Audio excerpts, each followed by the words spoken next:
நாங்கள் படிக்கின்ற பொழுது இந்த பள்ளியினுடைய மொத்த மாணவருடைய எண்ணிக்கை சுமார் 4000ற்கு மேல் 4300 வரை இருக்கும். இந்த டைமண்ட் ஜூப்ளிகள் என்பது ஒரே ஹாலா இருந்தது, எதுவுமே கிடையாது. மீட்டிங் வந்து அதில் தான் நடத்துவாங்க. ஒரே ஹால் கிடையாது, கிளாஸ் ரூமே கிடையாது. அதுக்காக நாங்கள் படிக்கும் பொழுது தான் இதை வந்து முதல்ல அட்டை வச்சு அடைச்சி கிளாஸாக பிரித்தாங்க. இப்போ எப்படி இருக்குன்னு தெரியல, கிளாஸ் ரூமுக்கு ஸ்டூடெண்ட்ஸ் இருக்க மாட்டாங்கன்னு நினைக்கிறேன். அதுக்கப்புறம் இங்கே நாங்கள் இந்த இடத்துல கீத்தில் மேஞ்ச கிளாஸ் ரூம் இருந்தது, இதில் வரிசையாக இருந்தது. இதில் இது மாதிரி இருந்தது. இந்த இடத்துல தான் நாங்கள் படித்த இடம். இதெல்லாம் மலரும் நினைவுகள் போல. நம்முடைய என்எஸ் கிருஷ்ணன் அவர்கள் முன்னாள் மாணவர்னு சொன்னார். எல்லாருமே தான் பிசிகே, என்எஸ்கே, நானும் என்எஸ்கேலாம் ஒரே கிளாஸ். அதே போல் நிறைய பேர் இருக்கிறாங்க, எல்லாரும் படித்தவங்க தான் இந்த பள்ளியில். அவ்வளவு பெரிய பள்ளி. நம்ம முதன்மை கல்வி அலுவலர் அவர்கள் சொன்னது போல எம்ஹெச்எஸ்ல சீட்டு வாங்குறதுக்கு ரெக்கமெண்ட் கண்டிப்பாக வேணும். அப்போ வந்து இன்னைக்கு இருக்கக்கூடிய பசுவதீஸ்வரா பெண்கள் மேல்நிலைப் பள்ளி அதுவும் ஆண்கள் மேல்நிலைப் பள்ளியாக தான் இருந்தது.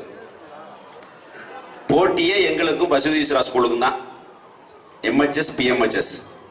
அதுக்கப்புறம் தான் அது பெண்கள் மேல்நிலைப் பள்ளியாச்சு. இன்னைக்கு இருக்கக்கூடிய நகராட்சி ஆணையர் வந்து அந்த எங்கள் பள்ளியெல்லாம் இடிச்சுட்டு ஆபீஸ் ரூம் கட்டி விட்டார். அது தென்புறம் இருந்த காம்பவுண்ட், அந்த ஒரு காம்பவுண்டு, இந்த ஒரு compound. 6th to 8th அந்தட்டா, 9th to 11th இருந்தது. நாங்கள் 8th படிக்கும்போது தான் அந்த 11th எடுத்துட்டு +1 +2 கொண்டு வந்தாங்க. காலேஜில் பியூசியை கட் பண்ணாங்க. அது வந்து இப்படி சேஞ்ச் ஆச்சு.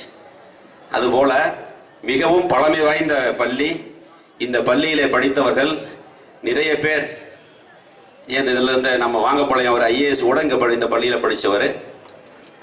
முன்னாள் ஈரோடு மாவட்டத்தினுடைய ஆட்சித்தலைவராக இருந்தவர், இந்த பள்ளியில் கல்வி பயின்றவர். இந்த பள்ளி மிகப்பெரிய ஒரு தலைவர்களை உருவாக்கி இருக்கிறது.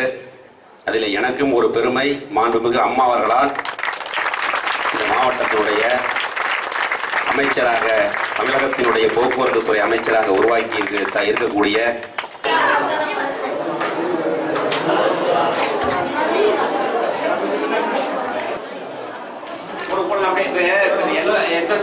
ஸ்டாண்டர்ட் எடுக்கிறீங்க? இதில் 6th இருந்து 4th வரைக்கும் எல்லாத்துக்கும் எடுக்கிறீங்களா? பீரியட் வைஸ் ரொட்டீனா அப்படியே 2 கிளாஸ் இருக்குது. அப்படியே 3 கிளாஸ் இருக்கு சார். ஆல்ரெடி 3 கிளாஸ் கவர்மெண்ட்ல கொடுத்துருக்காங்க, ஸ்டேட் கவர்மெண்ட்ல கொடுத்துருக்காங்க. இதே மாதிரி தானே, அது வேற மாதிரி ப்ரொஜெக்ட் வச்சிருக்கீங்க. ப்ரொஜெக்ட் வச்சு இது மாதிரி இருக்குதுல்ல? இல்ல அந்த சார்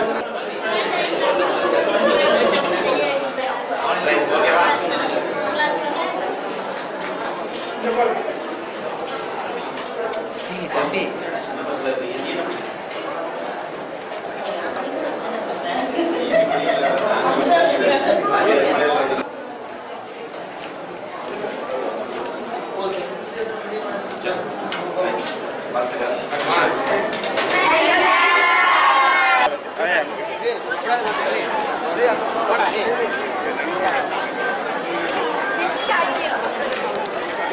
உள்ள வருஷல் பார்த்து பிடிப்போம்.